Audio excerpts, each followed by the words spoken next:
சுதேசி Mithran channel நேயர்கள் எல்லாருக்குமே வணக்கம். இன்னைக்கு நம்ம வந்துட்டு மெரினா பீச்சுக்கு வந்திருக்கோம். அண்ட் மெரினா பீச்ல சென்னை மக்கள் எல்லாருமே எவ்வளவு சம்பாதிக்கிறாங்க அண்ட் அவங்க சம்பாதிக்கிற பணம் அவங்களுக்கு போதுமானதா இருக்கா, அப்புறம் சென்னையில ஒருத்தர் நார்மலான வாழ்க்கை வாழணும்னா எவ்வளவு பணம் தேவைப்படும், இது எல்லாத்தையுமே நம்ம கேட்டு தெரிஞ்சுக்க போறோம். வாங்க போய் கேட்கலாம்.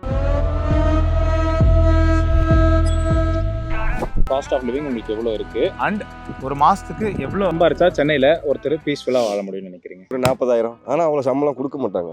10 ரூபா 12 ரூபா தான் கொடுப்பாங்க. ஒரு அதிகபட்சம் ஒரு 20 ரூபா 25 ரூபா கிடைக்கும், அவ்வளோதான். நான் வந்து அட்வொகேட்டாக இருக்கேன் ப்ரோ. ஓகே. எனக்கு வந்து பார்த்தீங்கன்னா வந்து சேலரி வந்து சொல்கிறது வந்து ரொம்ப கம்மி தான் ப்ரோ. எனக்கு கேஸ் வந்தால் மட்டும் தான் அமௌண்ட் ப்ரோ. சேலரி வந்து பார்த்தீங்கன்னா எனக்கு ஒரு 8,000 தான் ப்ரோ வந்து. ஆனால் சொந்தமாக நான் கேஸ் எடுத்தால் தான் ப்ரோ. ஒரு மாதம் கேஸ் நிறைய வரும், ஒரு மாதம் வராது. அது நம்மளோட இதை பொறுத்து தான் ப்ரோ.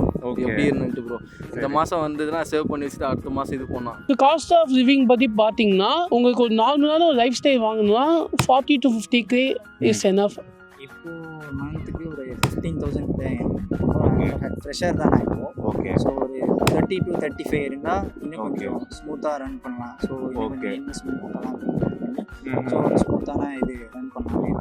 ஆக்சுவலி பீஸ்ஃபுல்லாக வாழணும்னா நம்ம என்ன ஏர்ன் பண்ணாலுமே அதில் பீஸ்ஃபுல்லாக வாழ்ந்துடலாம். லைக் 30,000 இருந்தாலும் இப்போ நாங்கள்லாம் வந்து 10,000 படித்து முடிக்கிற வரைக்குமே 10,000 தான் எங்களோட வீடு இன்கம். ஓகே. நாங்கள் ரொம்ப பீஸ்ஃபுல்லாக தான் இருந்தோம். இப்போ கொஞ்சம் கம்பேரிசனில் கொஞ்சம் கஷ்டப்படுறோம். இப்போ கார் வாங்கினோம்னா இந்த காரை விட பெட்டரான காரு, வீடு, கமிட்மெண்ட்ஸ் தான். ஸ்கூல்னா பெட்டர் ஸ்கூல் போகணும், பாப்பா பெட்டர் ஸ்கூல் சேர்க்கணுன்ற அந்த கம்பேரிசன் வேர்ல்டில் வந்து காசு பத்தாதுன்னு வச்சுக்கோங்களேன். 1 lakh வாங்குறவங்களும் ஒரு ஸ்பேஸில் ஸ்ட்ரகிள் பண்ணுறாங்க, 10 lakh சம்பாதிக்கிறவங்க ஸ்ட்ரகிள் பண்ணுறான், 30 லட்சம் சம்பாதிக்கிட்ட பேசினாலுமே அவங்களோட கதை சொல்றாங்க, அவ்வளவுதான். அதனால எனக்கு தெரிஞ்சு இப்போ மினிமம் 1 lakh தேவைன்னு நினைக்கிறேன். ஸோ சென்னையில் வாழ்ற மக்கள் எல்லாருமே எவ்வளோ சம்பாதிக்கிறாங்கன்னு பார்த்துருப்பீங்க. அண்ட் ஒருத்தர் வந்துட்டு எவ்வளோ சம்பாதிச்சா அவரால் ஒரு பீஸ்ஃபுல்லான வாழ்க்கை வாழ முடியும் அப்படின்னு பார்த்துருப்பீங்க. ஸோ இது மாதிரி இன்னும் நிறைய வீடியோஸ் பார்க்கறதுக்கு மறக்காம சுதேசி மித்ரன் சேனலை ஃபாலோ பண்ணிக்கோங்க.